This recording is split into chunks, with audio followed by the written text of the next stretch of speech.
4장 1절로 8절의 말씀을 본문으로 해서 성도의 달려갈 길이다 라는 제목으로 하나님의 말씀을 가지고 은혜를 나누는 시간을 갖도록 하겠습니다. 이 디모데 후서는 바울 사도의 유언장과 같은 그런 서신입니다. 오직 복음을 전하는 산 증인으로 생애를 불태웠던 이 바울 선생님께서 지금 로마 지하 감옥에 갇혀 있으면서 그 네로 황제의 박해가 굉장히 극심해졌어요. 그래서 이제 마지막 자기의 그 순교 순간을 직감하고 이 디모데 후서를 이 편지를 써서 디모데에게 지금 보내고 있습니다. 이제 주님을 만날 시간이 가까이 왔다. 그러면서 디모데에게 지금 교훈으로 남겨주고 있는 그 서신인데 저희에게도 오늘날 그대로 적용이 되는 말씀이라고 여겨집니다. 따라서 오늘날 우리 성도들은 어떻게 하면 우리가 선한 싸움을 싸우고 주님의 일을 잘하고 달려갈 길을 잘 달려가고 우리 주님이 계시는 그 천국으로 갈 수 있을까에 대해서 오늘 우리 바울 선생님께서 우리에게 교훈으로 참으로 좋은 말씀을 주고 계시는데 은혜의 시간이 되실 줄 믿습니다. 아멘. 우리는 바로 모두가 다 주님으로부터 부름받은 성도들이죠.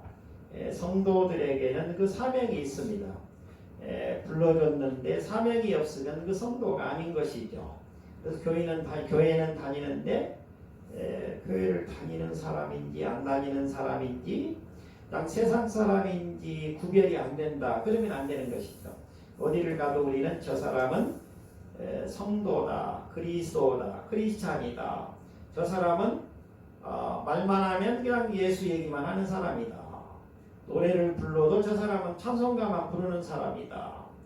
축복을 안 받을 수가 없죠. 우리 주님께서는 그 사람을 쓰시는 것입니다. 어디 가시든지 간에 우리 주님께서 동행하시고 먼저 우리 주님이 인도하셔서 좋은 일이 그 사람 앞에서 펼쳐지게 해주시는 것입니다. 이러한 축복을 받아 누리실 수 있기를 예수님의 이름으로 축복해 드립니다. 아멘. 그 팡세라는 책을 쓴 그 파스칼은 다음과 같이 말했습니다. 인생이여 그대가 비참에서 벗어날 길을 그대 자신에게서 아무리 찾아보아야 아무 소득이 없다. 그대가 가진 모든 빛은 그대 자신 속에서 진리도 선도 찾을 수 없음을 밝혀줄 뿐이다. 철학자들이 찾아주겠다고 약속할지라도 그들은 참된 갈구가 어떤 것인지조차 알지 못한다. 참 행복을 과학이나 철학에서 찾을 수 없다라고 말했습니다. 그리고 성 어거스틴은 다음과 같이 말했습니다. 하나님은 우주에 충만합니다. 인간의 마음은 작은 우주입니다. 이 마음에 하나님이 충만하실 때만이 참 평안을 가질 수 있습니다. 유한한 인간은 무한하신 하나님을 소유할 때만 참되고 영원한 행복을 소유하게 된다는 말씀입니다. 예레미야 10장 23절의 말씀입니다. 사람의 길이 자신에게 있지 아니하니 걸음을 지도함이 걷는 자에게 있지 아니하니이다. 우리의 발걸음을 누가 인도하셔야 된다고요? 우리 주님이 인도하셔야 된다는 것입니다. 아멘. 우리 인생은 그 어떤 철학자도 어떤 구도자도 그리고 어떤 사람으로도 만족할 수가 없다는 거예요.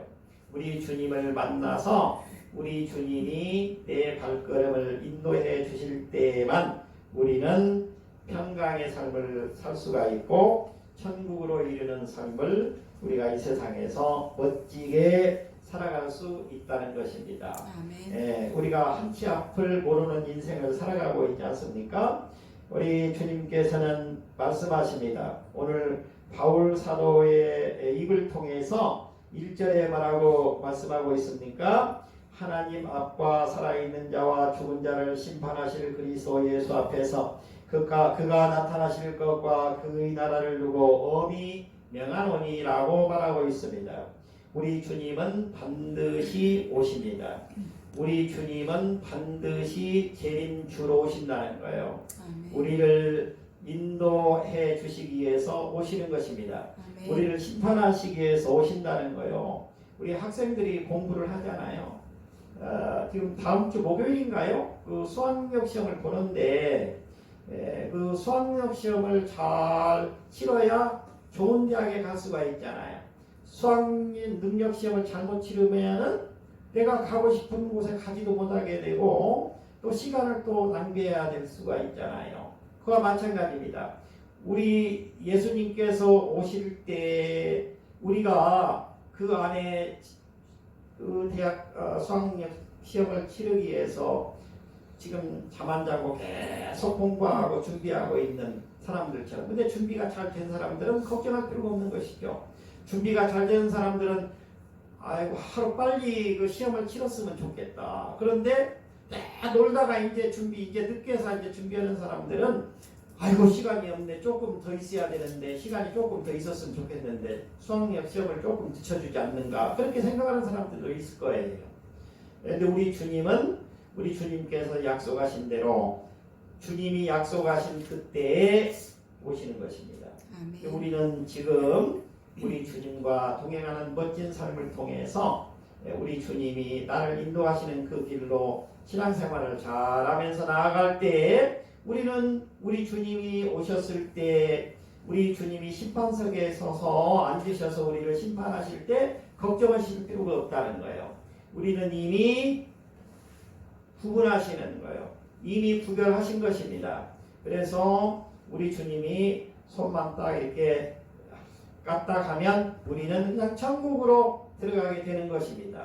예, 간단하지요. 그런데 준비가 안 된 사람은 그렇지 않는 거예요. 우리 주님이 손을 딱 반대쪽으로 저으면 못 들어가게 되는 거예요. 간단한 거예요. 손을 딱 이렇게 오른쪽으로 딱 이렇게 제치면 그냥 천국문이 열려서 그냥 그리 들어가는 것입니다. 그런데 반대로 우리 주님께서 안 된다고 손을 움직이지 않으시면 우리는 못 들어가는 거예요. 그와 마찬가지입니다. 우리 주님께서는 우리에게 재림주로 오신다고 약속하셨거든요. 그래서 우리는 반드시 주님이 약속하신 것은 1.1핵도 어그러지지 않고 흐트러지지 않고 변개되지 않냐고 그대로 이루어진다는 것을 믿고 우리가 멋지게 신앙생활을 잘 해야 될 줄 믿습니다. 마태복음 24장 38절로 39절의 말씀입니다. 홍수전에 노아가 방주에 들어가는 날까지 사람들이 먹고 마시고 장가들고 시집가고 있으면서 홍수가 나서 그들을 다 멸하기까지 깨닫지 못하였으니 인자의 임함도 이와 같으리라. 우리 주님께서 노아의 홍수 때 방주를 만드는 거 시간이 120년 동안 만든 거예요. 방주를 시간을 충분히 주신 거예요. 그 사이에 사람들은 홍수는 없다라고 생각한 거예요. 그리고 다 흥청망청 타락한 삶을 살았다는 거예요. 일락을 즐기면서 살았다는 것입니다. 그런데 어느 날 갑자기 홍수가 발생했습니다. 그래서 이 세상에 있는 모든 생물들이 다 죽게 되고 노아의 식구들만 제외하고 나머지는 다 물속에 사장되고 말았습니다. 이와 같다는 거예요. 데살로니가전서 5장 3절의 말씀입니다. 그들이 평안하다 안전하다 할 그때 임신한 여자에게 해산의 고통이 이름과 같이 멸망이 갑자기 그들에게 이르리니 결코 피하지 못하리라. 우리가 안전하다 평안하다 이 세상이 이렇게 좋냐 이렇게 흥청망청 즐기는 순간에 어느 순간에 바로 갑자기 멸망의 순간이 온다는 거예요. 어느 한순간에 우리 주님이 오신다는 것입니다. 심판의 날이 이른다는 것입니다. 아멘. 자, 우리 주님께서 약속한 그 재림의 시간은 반드시 온다는 것을 믿고 우리 주님이 약속한 대로 우리는 주님이 주신 말씀 따라 살아가야 될 줄 믿습니다. 우리 안에 내주하시는 성령 하나님께서 인도하시는 대로 우리는 살아가야 될 줄 믿습니다. 그러려면 우리는 어떻게 해야 되느냐? 오늘 바울 사도께서 우리에게 주시는 그 교훈을 따라서 말씀을 따라가 보도록 하겠습니다. 첫째는 말씀 전파에 전력을 다해야 된다는 것입니다. 이전의 말씀을 같이 한번 읽어보겠습니다. 너는 말씀을 전파하라. 때를 얻든지 못 얻든지 항상 힘쓰라. 범사의 오래 참음과 가르침으로 경책하며 경계하며 권하라. 아멘. 우리 주님께서는 요나에게 니느웨로 가서 외치라고 했습니다. 요나서 3장 2절입니다. 일어나 저 큰 성읍 니느웨로 가서 내가 너에게 명한 바를 그들에게 선포하라 하신지라. 회개하라고 니느웨에 가서 선포하라고 하는 거예요. 주님의 말씀 듣고 회개하라고요. 회개하면 너희에게 살 길이 열린다는 거예요. 바로 우리에게 오늘날도 우리 주님께서 우리에게 흥청망청 일락을 즐기지 말고 안전하다 평안하다 지금 그렇게 너희가 살 때가 아니다. 우리 주님께서는 바로 타락한 세상에서 바로 회개하고 주님께로 돌아오라고 말씀하고 있는 것입니다. 바로 우리는 그래서 세상에 나가서 하나님의 말씀을 전해야 된다는 거예요. 전도를 해야 된다는 것입니다. 말씀 전파에 전력을 다해야 된다는 것입니다. 우리 바울 선생님은 바로 32살 때 그 다메섹 도상에서 우리 주님을 만났습니다. 그래서 지금 주님을 만나고 나서 한 36년 정도가 지났죠. 그러니까 지금 바울 사도의 나이는 근 70 정도 가까이 됐습니다. 로마 감옥에서 갇혀 있는데 내로 박해가 점점 더 강해져서 이제 자기가 순교해야 될 때가 다가왔다라는 것을 직감한 거예요. 그리고 나서 이 말씀을 우리에게 주고 있는 것입니다. 그런데 자기가 자기 인생을 쭉 되돌이켜 보는 거예요. 32세 때 다메섹 도상에서 우리 주님을 만났는데 그 주님을 만나고 난 후부터는 뒤를 돌아보지 않고 앞을 향해서 줄곧 말씀 전파에 전심을 다해서 달려왔다라고 지금 적고 있습니다. 바로 이 말씀은 오늘날 우리에게도 주고 있는 것입니다. 사도행전 5장 42절의 말씀인데요. 그들이 날마다 성전에 있든지 집에 있든지 예수는 그리스도다라고 가르치기와 전도하기를 그치지 아니하였다라고 적고 있습니다. 바로 성령이 임하셨습니다. 예루살렘의 그 제자들과 성도들에게 성령이 임했어요. 성령이 임하자 바로 이 예루살렘의 제자들과 사도들과 성도들은 입만 열면 예수 그리스도를 증거했다는 거예요. 바로 예루살렘 교회가 섰겠지요. 그리고 그들이 또 뿔뿔이 흩어져서 예수를 증거하기 시작했습니다. 전도와 선교가 이루어지게 된 것입니다. 오늘날 우리들도 전도는 누가 하는 것입니까? 부름받은 우리 성도들이 하는 거예요. 밖에 나가서 눈에 안 보이는 천사가 하는 것이 아니에요. 결국에 내 안에 내주하시는 성도 안에 내주하시는 성령 하나님께서 그 성도를 인도하셔서 사람을 붙여주시는 거예요. 나를 데려다가 전도하라고 예수를 전하라고 사람 앞에 갖다 놨는데 나는 아무 말도 못하고 벌벌 떨고 있다. 그러면 안 된다는 거예요. 그러니까 오늘 그 만났던 사람은 또 내일 우리가 못 만날 수도 있고 앞으로 영원히 만나지 못할 수도 있는 것입니다. 따라서 오늘 만나는 그 사람에게 그 기회를 잘 포착해서 예수를 전해야 되는 것입니다. 아멘. 예수라고 하는 이름만 딱 내놓으면 그 다음에는 내가 할 일은 하나도 없어요. 예수 믿으십니까? 예수 믿으세요. 내가 축복받은 제가 축복받은 우리 가족이 축복받은 그 축복을 받으시기를 바랍니다. 예수를 믿으시면 좋은 일이 많이 일어납니다. 예수를 한번 믿어보세요. 거기까지만 하면 끝나는 거예요. 다른 말 구구절절히 할 필요도 없어요. 그냥 예수를 믿으시라고만 하면 됩니다. 뭐 다른 얘기 일체 하실 필요가 없어요. 우리 주님께서 그 순간 예수라는 말을 우리가 전하는 순간 우리 주님은 부지런히 일하기 시작하는 것입니다. 그 사람의 마음을 움직이기 시작하는 것입니다. 따라서 우리는 시간이 기회가 되면 예수 그리스도를 증거해야 되는 것입니다. 고린도전서 9장 16절의 말씀입니다.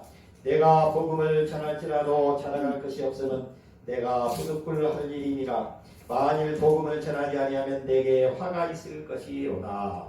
바로 우리 주님께서 우리를 성도로 불러주시고 축복해 주셨는데 우리가 예수를 증거하지 않고 복음을 전하지 않으면 화가 온다는, 화가 닥친다는 거예요. 그러니까 우리가 어느 곳에 있든지 간에 예수를 전해야 되겠죠. 예수를 증거하는 우리 귀한 성도님들이 다 되실 수 있기를 예수님의 이름으로 축복해 드립니다. 로마서 10장 14절의 말씀입니다. 그런즉 저희가 믿지 아니하는 일을 어찌 부르리요 믿지도 못한 일을 어찌 믿으리요 전파하는 자가 없이 어찌 들으리요. 바로 우리가 전해야 된다는 거예요. 예수를 전하면 바로 그 사람이 믿고 안 믿고 하는 것은 우리 주님이 알아서 해결하시는 거예요. 내가 거기까지 간섭할 필요가 없어요. 내가 전했는데 왜 그 사람이 교회 안 나가는가 확인할 필요도 없는 것입니다. 우리 주님께서 일하셔서 그 사람이 교회에 꼭 나올 택한 자라면 반드시 그 사람이 교회로 나오게 되어 있습니다. 마가복음 16장 15절 16절의 말씀입니다. 또 이르시되 너희는 온 천하에 다니며 만민에게 복음을 전파하라. 믿고 세례를 받은 사람은 구원을 얻을 것이요 믿지 않는 사람은 정죄를 받으리라. 우리가 복음을 전했는데 그 우리 주 예수 그리스도를 영접하고 교회에 나오는 사람은 구원을 받는다는 거예요. 영원히 사는 축복을 받는다는 것입니다. 그리고 예수님께서 그 사람을 그 교회로 발걸음을 옮겨놓는 순간부터 책임지기 시작하는 거예요. 그 사람은 이미 천국 백성이 된 것입니다. 우리 주님께서 축복하시는 축복을 받아 누려야 될 줄 믿습니다. 두 번째는 세상과 타협해서는 안 된다는 거예요. 세상 사람들이 가는 길과는 전혀 다른 길로 우리는 가야 된다는 것입니다. 그러니까 세상 사람들하고 맞장구 치고 있어서는 안 된다는 것입니다. 3절, 4절, 5절을 같이 읽어보겠습니다. 때가 이르리니 사람이 바른 교훈을 받지 아니하며 귀가 가려워서 자기의 사욕을 따를 스승을 많이 두고 또 그 귀를 진리에서 돌이켜 허탄한 이야기를 따르리라. 그러나 너는 모든 일에 신중하여 고난을 받으며 전도자의 일을 하며 내 직무를 다하라. 아멘. 자, 여기 3절 4절에 보니까요, 때가 이르리니 사람이 바른 교훈을 받지 아니한다는 거예요. 우리가 가서 예수를 믿으라고 오면은 안 믿는다는 거예요. 교회 나오라고 오면은 교회는 당신이나 다니라고 한다는 거예요. 그러면서 술 먹고 나쁜 짓은 다 하는 거예요. 세상 속에서 하는 일은 전부 다 마귀 사탄이 이끄는 거예요. 마귀 사탄은 좋은 거 보여주고 끌어들여서 유혹해서 그 사람을 파괴시키고 멸망시키고 끝내는 지옥 가게 만드는 것입니다. 바로 우리 주님은 반대입니다. 바로 우리 주님을 전했는데 주님의 손을 잡은 자는 우리 주님이 천국으로 인도해 주시는 거예요. 지옥으로 가는 것이 아니라 천국으로 천국 사다리에 올라타게 해서 천국행 우리 비행기에 올라타 있는 것입니다. 우리 인생이 긴 것 같아도 짧습니다. 이 짧은 인생을 우리가 잠깐 살고 가는데 우리 주님께서는 우리에게 약속하시는 거예요. 내 손을 잡자라고요. 그러면 내가 너를 천국으로 인도해서 영원히 사는 축복을 보장해 주시겠다라고 말씀하고 있는 것입니다. 마태복음 24장 24절입니다. 거짓 그리스도들과 거짓 선지자들이 일어나 큰 표적과 기사를 보여 할 수만 있으면 택하신 자들도 미혹하리라. 거짓 선지자들이 나타난다는, 거짓 그리스도들이 나타나가지고 큰 기적도 표적도 놀라운 것을 많이 보여주면서 하나님께서 택한 자들을 미혹한다는 거예요. 그런데 여기에 미혹당하면 지옥으로 가는 것입니다. 그래서 우리가 신앙생활을 해도 잘해야 된다는 거예요. 옳게 믿어야 된다는 거예요. 바르게 믿어야 된다는 것입니다. 예, 사사로움이 사리사욕 없이 사심 없이 오직 우리 주님이 인도하시는 길로만 인도하는 바로 교회로 나와야 된다는 거예요. 예, 그리고 또 그 사명자를 만나야 된다는 거예요. 이 세상에 사명자도 많고 직분자도 많고 교회도 많습니다. 우리가 교회도 아무 교회나 택해서 가서는 안 되는 것입니다.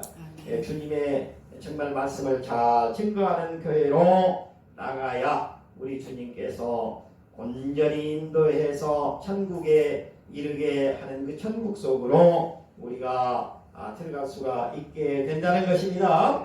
그래서 세상적으로 쫙 가고 세상적인 흐름에 동조해서 하나님의 일을 한다고 하는 그 사람들은 또 교회들은 이게 옳지 않을 수가 있다는 것입니다. 세상과 타협하지 말라고 우리 바울 사도께서는 지금 유언과 같은 이 디모데후서에서 말씀하고 있는 거예요. 바른 교훈을 받지 않으며 귀가 가려워서 자기의 사역을 따를 스승을 많이 두고 그 귀를 진리에서 돌이켜 허탄한 이야기를 따라간다는 거예요. 사람들은 어리석어서 자기 귀에 좋은 말만 따라가게 된다는 거예요. 그런데 그 길로 가면 지옥 간다는 것입니다. 듣기에는 조금 안 좋을 수 있어도 우리 주님이 주시는 말씀을 받아야 된다는 거예요. 그래서 3절 4절이 아닌 바로 세상과 타협해서 살아가지 말고 하나님이 우리를 인도하시는 길로 나가려면 어떻게 해야 되느냐? 5절의 말씀이죠. 너는 모든 일에 신중하여 고난을 받으며 전도자의 일을 하며 내 직무를 다하라. 우리 주님께서 맡겨주시는 일을 하라는 거예요. 조금 힘들고 어렵고 또 때때로는 또 고난도 있지만 우리 주님이 우리를 손잡고 인도해 주시는 길로 나가게 되면 우리는 좋은 일이 반드시 있다는 것입니다. 이 길로 나가게 되면 천국으로 우리는 들어가게 된다는 것입니다. 이 세상에서 약간은 일락을 즐기지 못할 수 있을지 모르지만 그러나 우리 주님께서 약속하신 그 영원히 사는 천국의 축복이 우리에게는 반드시 이루어지고 만다는 것이에요. 우리가 다 천국으로 들어가서 주님과 손잡고 영원히 사는 축복을 받아 누리실 수 있기를 예수님의 이름으로 축복해 드립니다. 고린도후서 6장 14절에서 18절의 말씀입니다. 너희는 믿지 않는 자와 멍에를 함께 매지 말라. 의와 불법이 어찌 함께하며 빛과 어둠이 어찌 사귀며 그리스도와 벨리알이 어찌 조화를 이루며 믿는 자와 믿지 않는 자가 어찌 상관하며 하나님의 성전과 우상이 어찌 일치가 되리요. 우리는 살아계신 하나님의 성전이라. 이와 같이 하나님께서 이르시되 내가 그들 가운데 거하며 두루 행하여 나는 그들의 하나님이 되고 그들은 나의 백성이 되리라.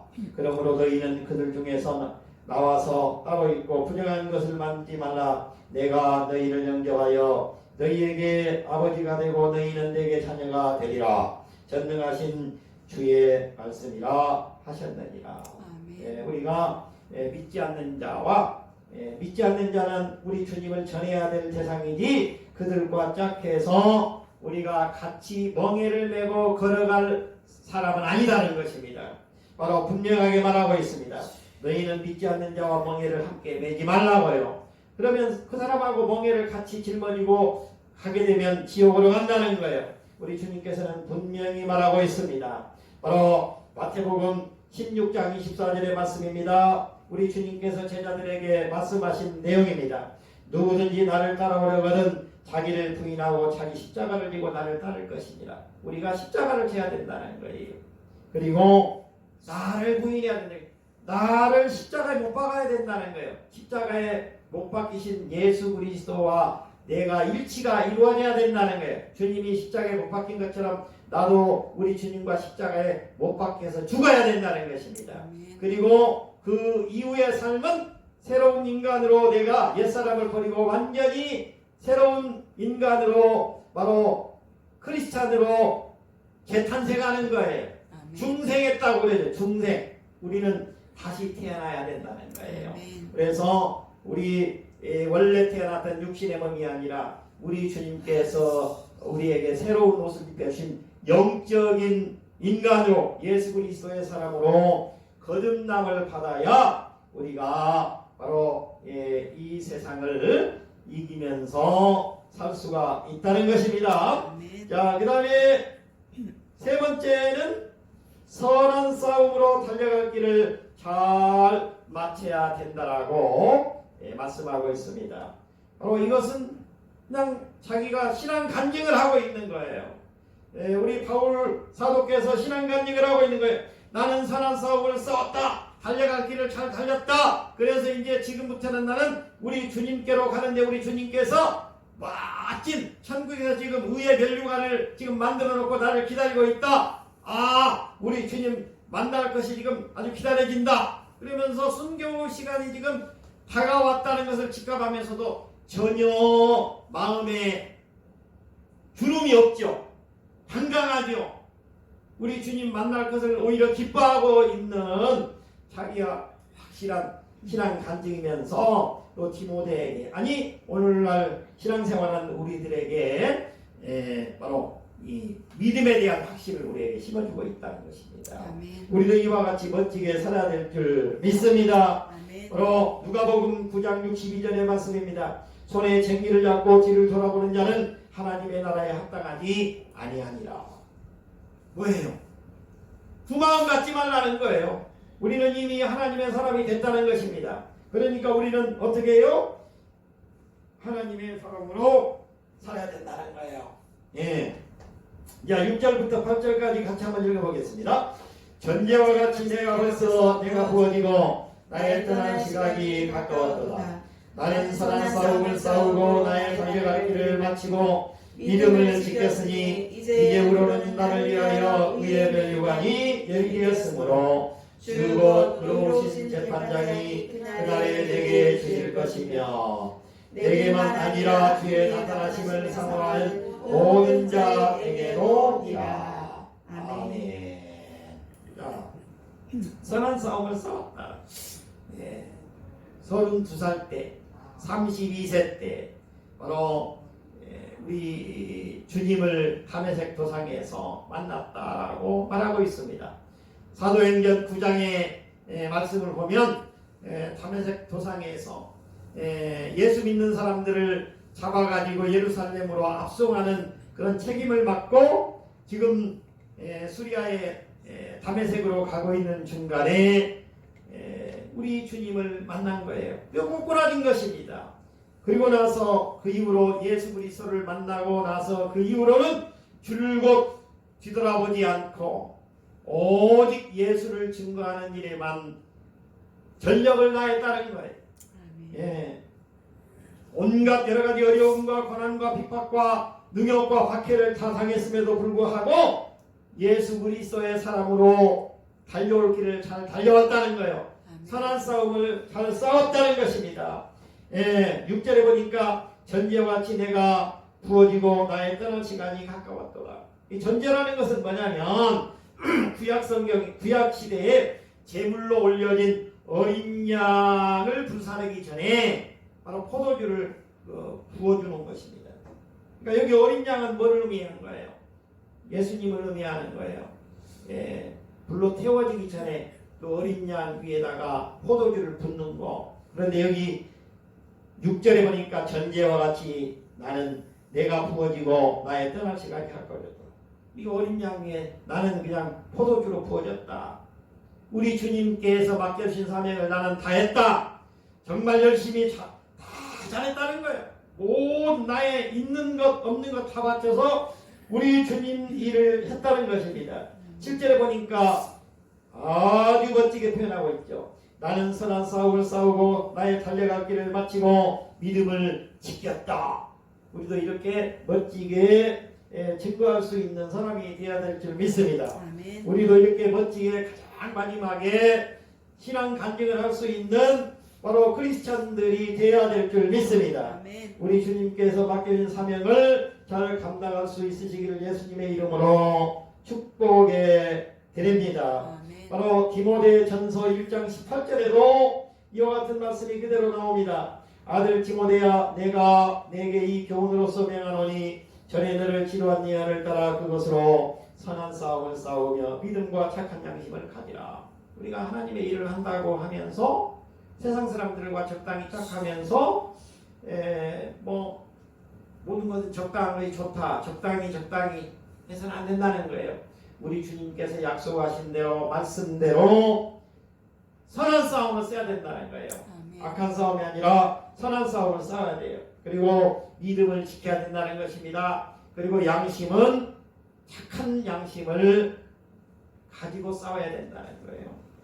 거기에 어떤 자기의 사사로운 감정이 개입되어서 하나님의 일을 해서는 안 된다는 것입니다. 아멘. 그렇기 때문에 오직 우리 주님의 그 십자가의 복음을 전하는 일에 우리는 최선을 다해야 된다는 것입니다. 아멘. 우리 주님께서 이와 같이 선한 싸움을 싸우면서 달려갈 길을 착한 양심을 가지고 달려가게 되면 우리 주님께서 모든 것을 다 책임지시고 우리를 인도해 주신다는 것입니다. 아멘. 빌립보서 1장 20절에서 21절에 보면 다음과 같은 말씀이 나옵니다. 나의 간절한 기대와 소망을 따라 아무 일에든지 부끄러워하지 아니하고 지금도 전과 같이 온전히 담대하여 살든지 죽든지 내 몸에서 그리스도가 존귀하게 되게 하려 하나니 이는 내게 사는 것이 그리스도니 죽는 것도 유익함이라. 그러니까 모든 것을 주님께 맡긴 거예요. 모든 것을 주님께 맡기고 사는 것도 죽는 것도 다 뭐라고요? 주님이 주신 사명하는 거예요. 우리는 그러면 살든지 죽든지 우리 주님만 증거되게 하는 그런 삶이 되게 하면 우리 주님께서 우리를 끝까지 책임지시고 구원해 주신다는 것입니다. 아멘. 마태복음 10장 22절의 말씀이 바로 끝까지 견디는 자는 구원을 얻을 것이다. 받을 것이다. 우리 주님은 약속하신 대로 반드시 구원을 받게 해 주십니다. 아멘. 젊은 어떤 여자가 과부가 되었습니다. 남편이 자녀 6을 남겨놓고 세상을 떠났습니다. 젊은 과부는 너무 기가 막혀서 얼마 동안 아무것도 못했습니다. 몇 달 후 많은 슬픔 끝에 다음과 같이 결정했습니다. 자기는 남자들처럼 노동은 못하겠고 교육을 받지 못해서 취직도 못하겠고 그녀가 할 수 있는 것이라고는 어린아이들을 기르는 일밖에는 없다는 생각에 이르렀습니다. 그래서 부모 없는 어린아이들을 맡아서 기르는 양어머니가 되기로 결정했습니다.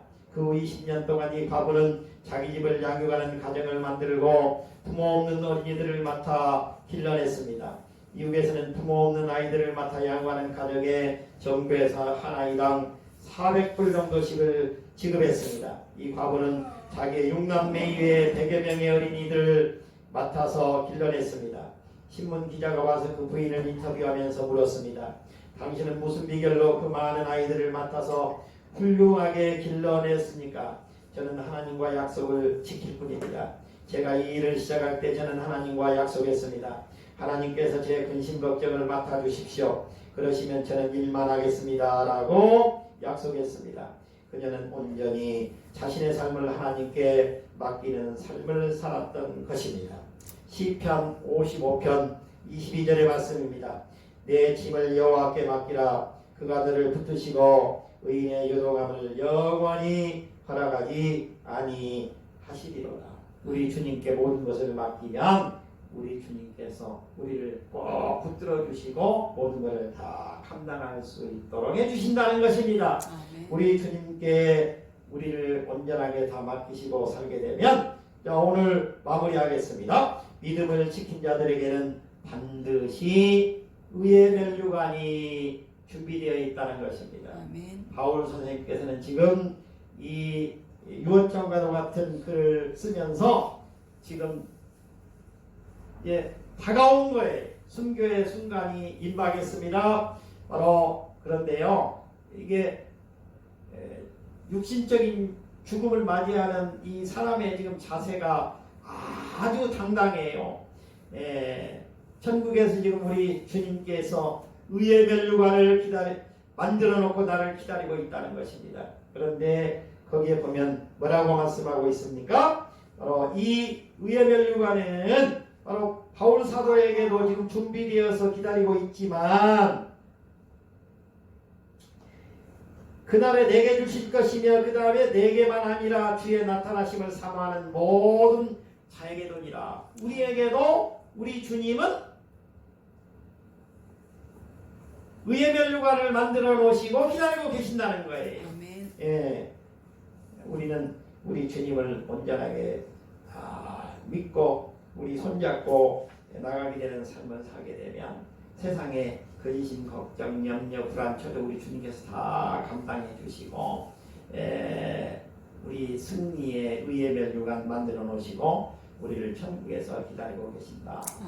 이보다 더 큰 축복을 얻는 줄 믿습니다. 아멘. 우리 주님께서 약속하신 그 축복을 우리가 받아 누리실 수 있기를 예수님의 이름으로 축복해 드립니다. 아멘. 기도하겠습니다.